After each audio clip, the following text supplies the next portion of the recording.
ITV news ముందుగా headlines చూద్దాం. భారీగా ఉద్యోగాలు వచ్చేలా ఫ్యూచర్ సిటీని తీర్చిదిద్దుతామన్న శ్రీధర్ బాబు. ఫ్యూచర్ సిటీని నెట్ జీరో కార్బన్ సిటీగా తీర్చిదిద్దుతామని వెల్లడి. 13,500 ఎకరాల్లో గ్రీన్ సిటీగా అభివృద్ధి చేస్తాం. ఫ్యూచర్ సిటీని మెట్రో రైలుతో అనుసంధానిస్తామన్న మంత్రి శ్రీధర్ బాబు.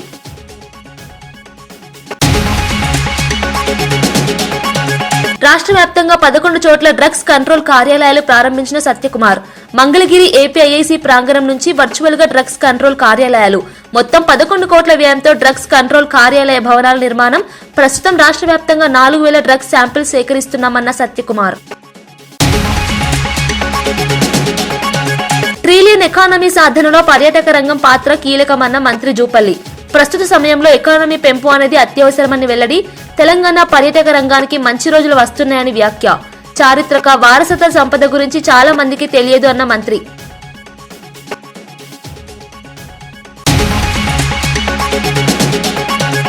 కేసీఆర్ మళ్లీ సీఎం కావాలని ప్రజలు ఎదురు చూస్తున్నారన్న హరీష్. కేసీఆర్ దీక్ష వల్లే తెలంగాణ సాధ్యమైందని వ్యాఖ్య. తెలంగాణ అస్తిత్వ పరిరక్షణ కోసం మరో పోరాటానికి పిలుపు.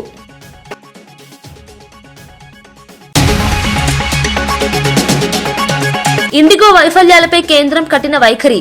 ప్రణాళిక లోపాలను ఉపేక్షించేది లేదన్న మంత్రి రామ్మోహన్ నాయుడు. ఇప్పటికే ప్రయాణికులకు 750 కోట్లకు పైగా రిఫండ్. రోజువారీ సర్వీసుల్లో 5% కోత విధించిన డీజీసీఏ.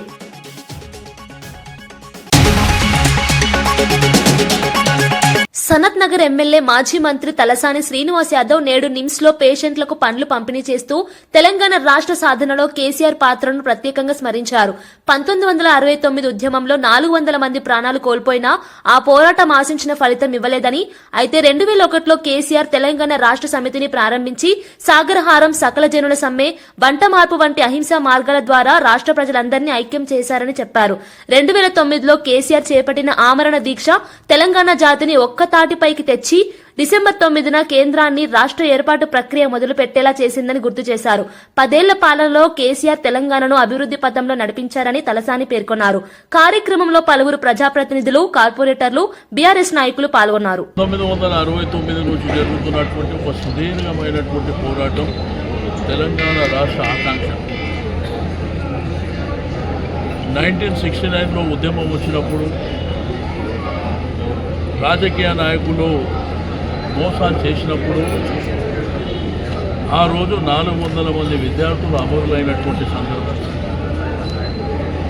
ఆ తర్వాత 1972 సంవత్సరంలో తెలంగాణ పోరాటం ఉధృతమై 14 పార్లమెంటు నియోజకవర్గాలకు ఆ రోజు చెన్నారెడ్డి గారు ప్రజా సమితి అనేటువంటి పార్టీని ఏర్పాటు చేసి 13 స్థానాలు ప్రజల మ్యాండేట్ క్లియర్గా ఉన్నటువంటి సందర్భం.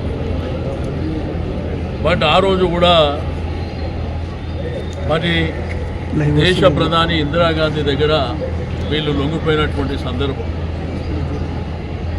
ఆ తర్వాత తెలంగాణలో ఉన్నటువంటి వాస్తవ పరిస్థితులు, నీళ్లు, నిధులు, నియామకాలు, ట్యాగ్లైన్, నీళ్లు లేక తాగడానికి మంచినీళ్ళు లేవు, సాగు చేయడానికి సాగునీరు లేవు, కరెంటు కష్టాలు, పండించినటువంటి పంటకు పెట్టుబడి లేదు, తెలంగాణ వ్యాప్తంగా మరి నిరుద్యోగులైనటువంటి యువకులకు ఉద్యోగాలు లేవు. కాబట్టి ఈ సందర్భంలో కేసీఆర్ గారు 2001లో తెలంగాణ ఉద్యమాన్ని ప్రారంభించి ఒక సుదీర్ఘమైనటువంటి పోరాటం చేసి సంబంధ వర్గాలను ఐక్యత చేసి మీకు ముఖ్యమంత్రి రేవంత్ రెడ్డితో గోద్రెజ్ జెర్సీ సంస్థ executive vice chairman Firoz Shah Godrej group president Rakesh Swamy కీలక భేటీ నిర్వహించారు. హైదరాబాద్ లో తమ కంపెనీ విస్తరణకు అనుకూల అవకాశాలపై సీఎంతో విశదంగా చర్చించిన గోద్రెజ్ ప్రతినిధులు milk, FMCG, real estate, oil farm వంటి విభాగాల్లో పెట్టుబడులు పెట్టడానికి ఆసక్తి వ్యక్తం చేశారు. తెలంగాణ ఉత్పాదకత, మౌలిక సదుపాయాలు, పరిశ్రమల వాతావరణంపై సీఎం రేవంత్ వివరాలు తెలియజేయగా ప్రభుత్వం అందిస్తున్న అనుమతుల పారదర్శకత, వేగవంతమైన టీఎస్ ఐపాస్ విధానం గోద్రెజ్ ప్రతినిధులను ఆకట్టుకున్నట్లు సమాచారం. గ్లోబల్ సమ్మిట్ నేపథ్యంలో రాష్ట్రంలో పెట్టుబడులకు కలుగుతున్న సానుకూలతను సీఎం ప్రస్తావించారు.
బీఆర్ఎస్ కుకట్పల్లి ఎమ్మెల్యే మాధవరం కృష్ణారావు కవిత వ్యాఖ్యలపై తీవ్ర స్థాయిలో స్పందించారు. నీలాంటి వారిని చాలా మందిని చూశానని, కేటీఆర్ హరీష్ ను జైలుకు పంపే కుట్రలను రేవంత్ తో కలిసి కవిత చేస్తున్న సంగతి తమకు తెలియదనుకోవద్దని హెచ్చరించారు. నీ అత్త ఊర్లో కూడా నువ్వు గెలవలేదని చేసిన వ్యాఖ్య దూకుడు తెచ్చింది.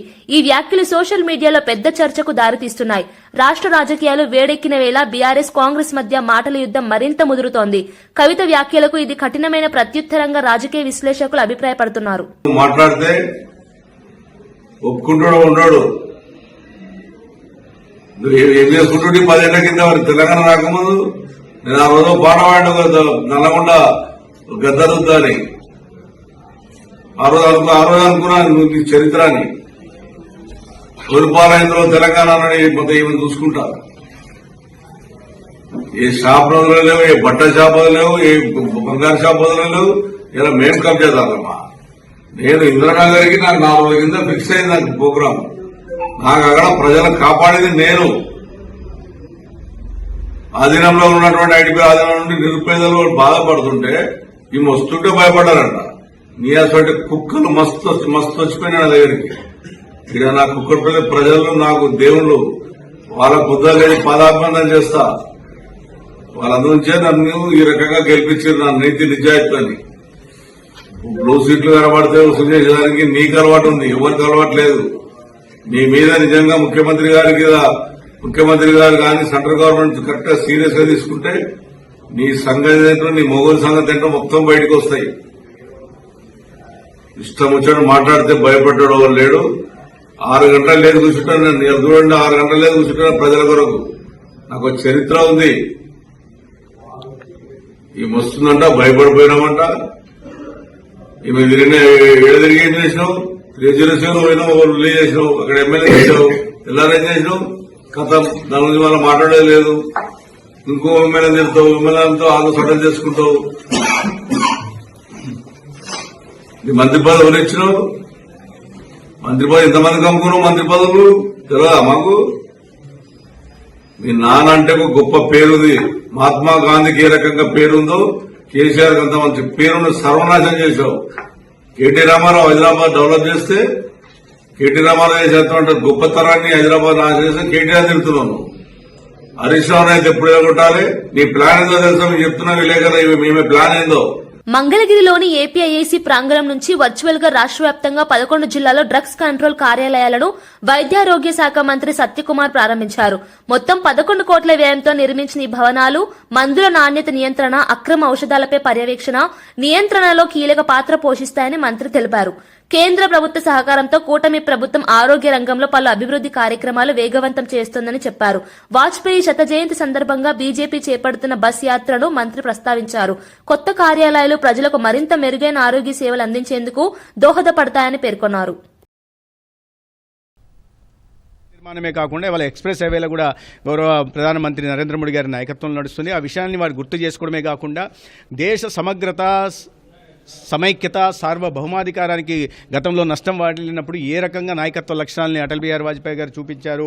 అది పోఖ్రాన్ 2 టెస్టు కానీ, లేదా మన పొరుగు దేశం మన దేశంలో ఉగ్రవాదాన్ని ప్రేరేపిస్తుంటే కార్గిల్ యుద్ధం చేసి వాళ్ళని ఓడించిన విషయాన్ని కానీ గుర్తు చేసుకుంటూ, తద్వారా అటువంటి నాయకత్వం మళ్ళీ ఇవాళ కొనసాగుతుంది. ఆపరేషన్ సింధూర్ కానీ, లేదా ప్రపంచవ్యాప్తంగా భారతీయులకు పెరిగిన ఖ్యాతి గురించి కూడా ఇవాళ ముఖ్యమంత్రి గారు కూడా చెప్పడం జరిగింది. ఈ స్ఫూర్తిని మరింత తీసుకెళ్లి ప్రజల్లోకి తీసుకెళ్లి వారి చేసిన సేవల్ని గుర్తించడమే కాకుండా ఆ స్ఫూర్తితో మళ్ళీ మనం అందరం కలిసి మన ఈ జాతి సేవకు పునరంకితమై ఒక వికసిత్ భారత్ నిర్మాణానికి, ఒక స్వర్ణాంధ్ర నిర్మాణానికి మళ్ళీ పునరంకితమయ్యే దిశగా కూడా యువతని, ప్రజల్ని చైతన్యం చేసే దిశగా ఈ యాత్ర సాగుతుంది. ఇండిగో వద్ద సర్వీసుల అంతరాయం పెరగడంతో డీజీసీఏ కీలక నిర్ణయం తీసుకుంది.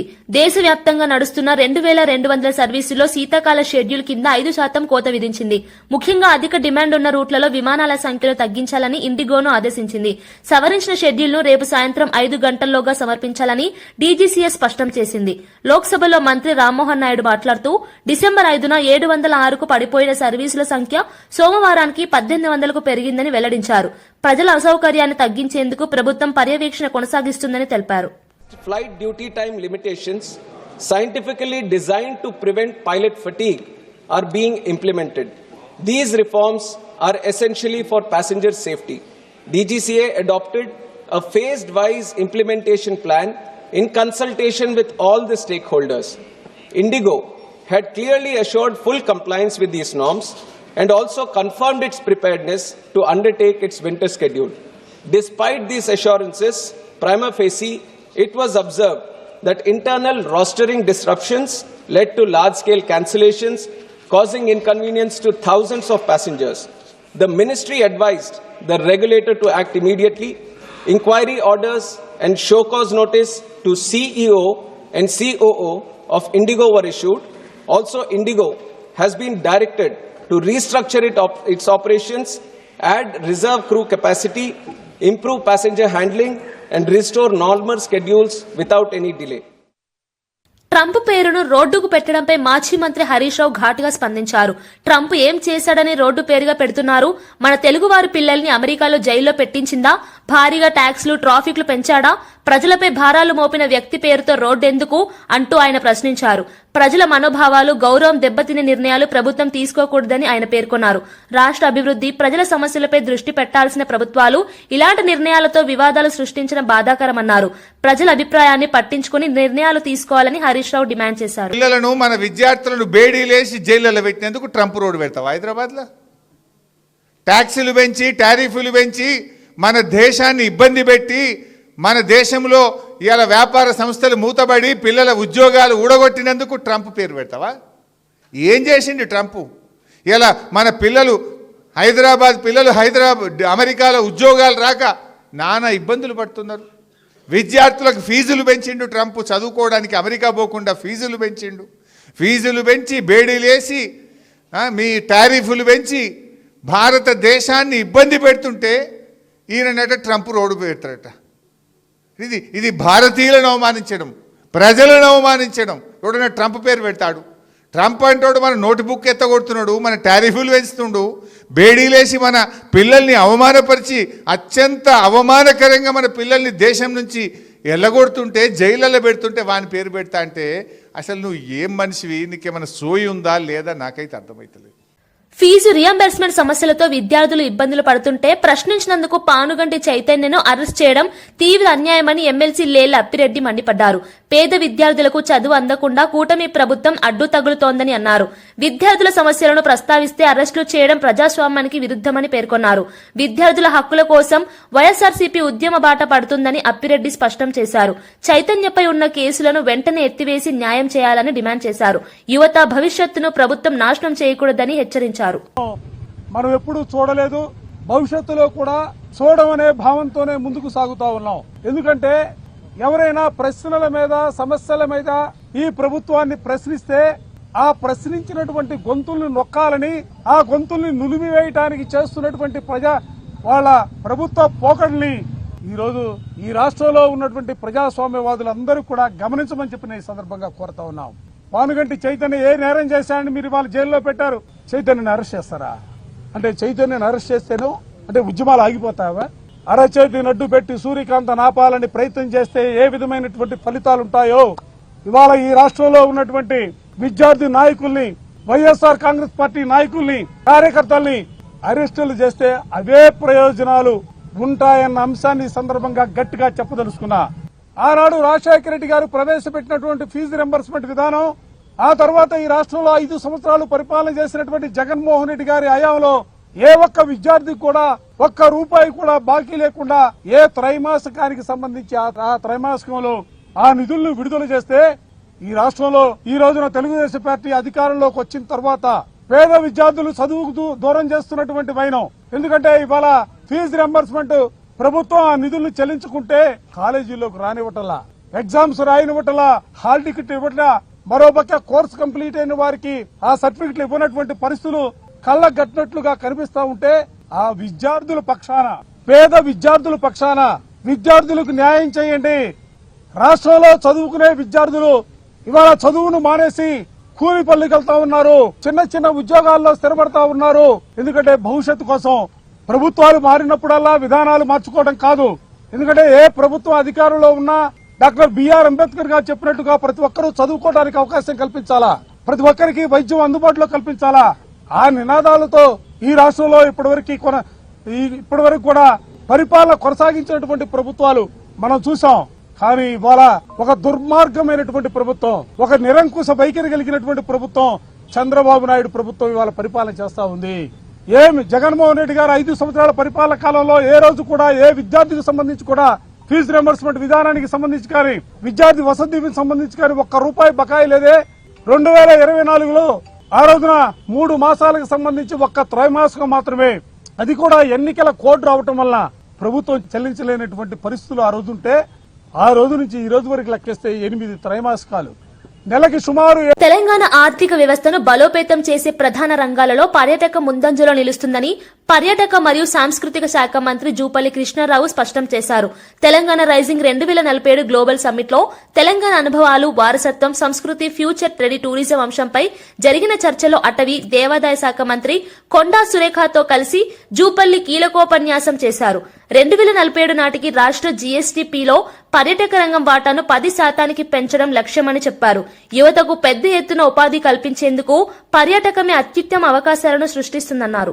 It is the duty of our government, responsible government. The purpose is why should we attain 3 trillion economy? That is for the betterment of the people. Many people sacrificed for achieving Telangana with an intention for the betterment of the all sections of the society. So to fulfill their dreams, so we have to improve our economy. Though it may appear a big task, but still nothing is impossible in this world for a willing mind. So our government under the leadership of Sri Revanth Reddy Garu has taken up this event. We are so confident we will achieve it. Okay. And in the process, in achieving this goal, tourism department also plays a key role. Most of you might be aware, few of the countries globally, especially in the Middle East and the Asian countries, they don't have any other resources other than sea.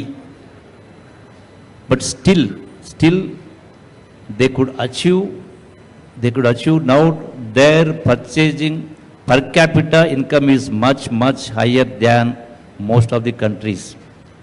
So we are lagging behind. TDP polit bureau సభ్యులు Reddappagari Srinivasa Reddy media సమావేశంలో మాట్లాడుతూ నాడు రాష్ట్రంలో కరువు తాండవం చేసిన రోజులు గుర్తు చేశారు. ప్రస్తుతం రాష్ట్రంలో అభివృద్ది ప్రవాహం కనిపిస్తోందని పేర్కొన్నారు.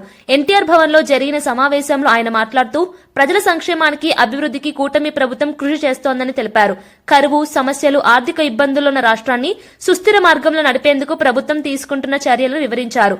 భవిష్యత్తులో మరింత అభివృద్ది కార్యక్రమాలు అమలు చేయనున్నట్లు చెప్పారు. విమర్శించిన మీరు ఈరోజు వారానికి 4 రోజులు కర్ణాటక రాష్ట్రంలో నివాసం ఉంటూ అక్కడ వ్యాపారాలు చేసుకుంటూ రాష్ట్రంలో అధికారంలో ఉన్న సమయంలో అక్రమ సంపాదన అంతా అక్కడ పెట్టుబడులు పెడుతూ వ్యాపారం చేసుకుంటున్న మీరు ఆంధ్రప్రదేశ్ వాసులు అని చెప్పి నేను అడుగుతా ఉండా, కడప వాసులు అని అడుగుతా ఉండా, రాయలసీమ బిడ్డనా అని అడుగుతా ఉండా. కడప జిల్లా మాది, జగన్మోహన్ రెడ్డి గారు మాది కడప జిల్లానే, మేము రాయలసీమ వాసులమే. మీరు అధికారం కోసం ఇక్కడ వచ్చి రాజకీయం కోసం, రాజకీయ పదవుల కోసం ఆంధ్రప్రదేశ్ అంటారు, వ్యాపారం కోసం కర్ణాటక రాష్ట్రంలో ఉంటారు. అధికారంలో ఉన్నప్పుడు ఇదే పందా, ప్రతిపక్షంలో ఉన్న ఇదే పందా, అబద్ధాలు చెప్పడం, అసత్యాలు మాట్లాడడం ఒక పేటెంట్ రైట్స్గా తీసుకున్నారు మీరు.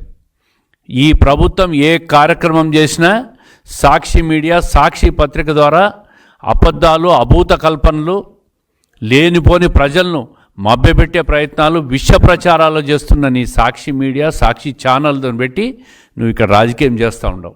రాష్ట్రాన్ని పెట్టుబడులు పెట్టే వాళ్ళని అందరినీ కూడా బెదిరించే ప్రయత్నం చేస్తారు. తెలంగాణ రైజింగ్ గ్లోబల్ సమ్మిట్ లో భాగంగా నిర్వహించిన ముఖ్య సెషన్ లో ఉప ముఖ్యమంత్రి భట్టి విక్రమార్క మాట్లాడుతూ తెలంగాణను ఇన్నోవేషన్ క్యాపిటల్ గా తీర్చిదిద్దే దిశగా ప్రభుత్వం సమగ్ర ప్రణాళికలు సిద్దం చేసుకుంటోందని తెలిపారు. ఏఐ, డీప్ టెక్ వంటి ఆధునిక సాంకేతికాలు కేవలం సైబరాబాద్ కి మాత్రమే పరిమితం కాకుండా రైతులు, చేతి వృత్తిదారులు, చిన్న వ్యాపారులతో పాటు ప్రతి వర్గానికి ఉపయోగపడేలా ప్రభుత్వం చర్యలు తీసుకుంటుందన్నారు. 2047 నాటికి $3 ట్రిలియన్ ఎకానమీ లక్ష్యం రాష్ట్ర అభివృద్ధికి కీలక మైలురాయిగా నిలుస్తుందని అన్నారు. Along the Godavari River sustain coal-based power plants, fly ash units and coal-dependent MSMEs. For these reasons, the energy transition is not an academic idea.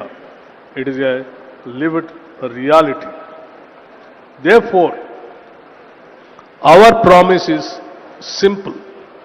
No worker, no family, and no district will be left behind. Recent district level studies highlight promising diversification pathways.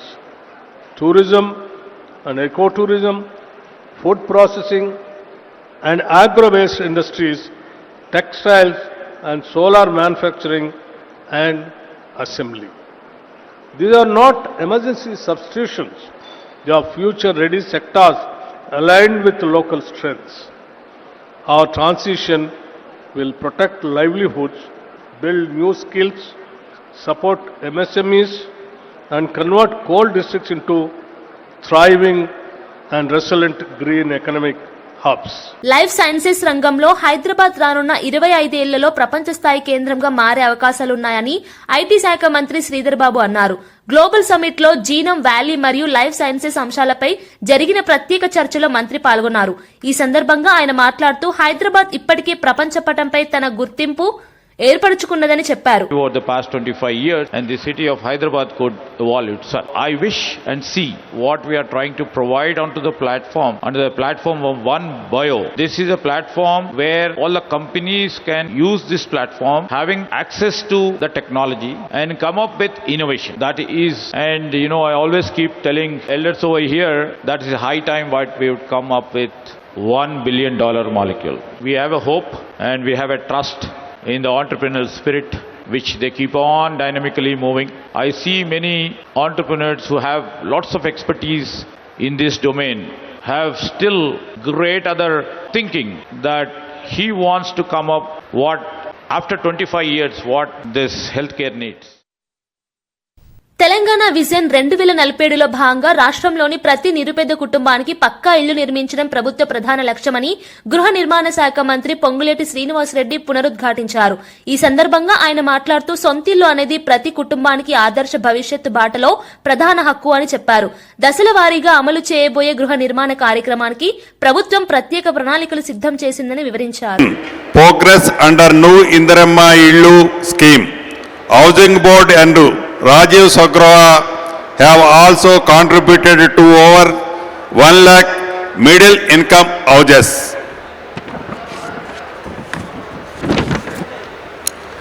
However, there is a huge gap between demand and supply. So, time has come to move beyond individual schemes and to formulate a comprehensive affordable housing policy that can guide our action till 2047. Therefore, working towards a Telangana model 2047, where we aim to have a affordable housing policy with specific focus on needs in urban areas that will be balanced, financially visible, viable, socially inclusive, environmental responsible, technology driven, etc. The Telangana affordable housing policy will be in line with the Telangana Raising 2047 vision with focuses on 3 major areas. Telangana core urban region focusing on some slums redevelopment, brownfield redevelopment, mixed housing, rental housing. In the peri-urban region, focusing on satellite, greenfield townships, integrated housing colonies with walk to work housing with strong consistency. In rest of the state region, focusing on development of small and medium townships, rental and worker housing, integrated with the industrial parks, logistic hubs and emerging economic corridors. Our esteemed panel will help us answer three very questions in this regard. What must the government of Telangana do differently? What can financial institutions to do increase affordable housing finances? What commitment can private sector make to for promoting affordable housings? Friends, we are committed to taking the outcomes of the discussions behind this room into policy notifications, operational guidelines, model projects and budgetary decisions. Telangana has the vision, the institutional base and the economic strength to become a national and global example of inclusive urbanization. With your ideas and partnership, I am confident that the Telangana model of affordable housing 2047 will not only serve our state, but also offer learning and inspiration for affordable housing development. On that note, I once again welcome all of you to this session. Thank you for your presence and look forward to a rich and efficient decisions. Jai Hind, Jai Telangana. వార్తలు ముగించే ముందు ముఖ్యాంశాలు మరోసారి. భారీగా ఉద్యోగాలు వచ్చేలా future సిటీని తీర్చిదిద్దుతామన్న Sridhar Babu. Future సిటీని నెట్ జీరో కార్బన్ సిటీగా తీర్చిదిద్దుతామని వెల్లడి. 13,500 ఎకరాల్లో గ్రీన్ సిటీగా అభివృద్ధి చేస్తాం. ఫ్యూచర్ సిటీని మెట్రో రైలుతో అనుసంధానిస్తామన్న మంత్రి శ్రీధర్ బాబు.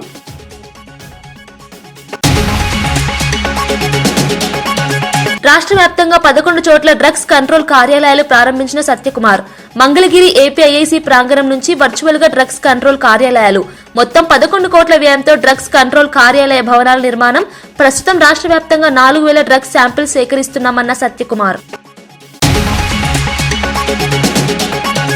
ట్రిలియన్ ఎకానమీ సాధనలో పర్యాటక రంగం పాత్ర కీలకమన్న మంత్రి జూపల్లి. ప్రస్తుత సమయంలో ఎకానమీ పెంపు అనేది అత్యవసరమని వెల్లడి. తెలంగాణ పర్యాటక రంగానికి మంచి రోజులు వస్తున్నాయని వ్యాఖ్య. చారిత్రక వారసత్వ సంపద గురించి చాలా మందికి తెలియదు అన్న మంత్రి.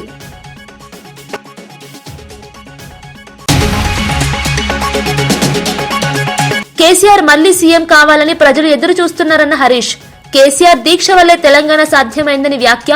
తెలంగాణ అస్తిత్వ పరిరక్షణ కోసం మరో పోరాటానికి పిలుపు.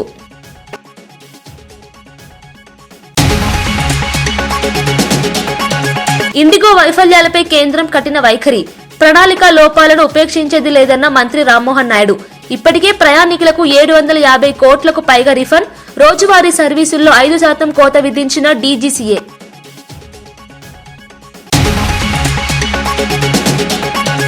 ఇవి ఈనాటి వార్తా విశేషాలు. మరో బులెటిన్లో మళ్ళీ కలుద్దాం. నమస్కారం.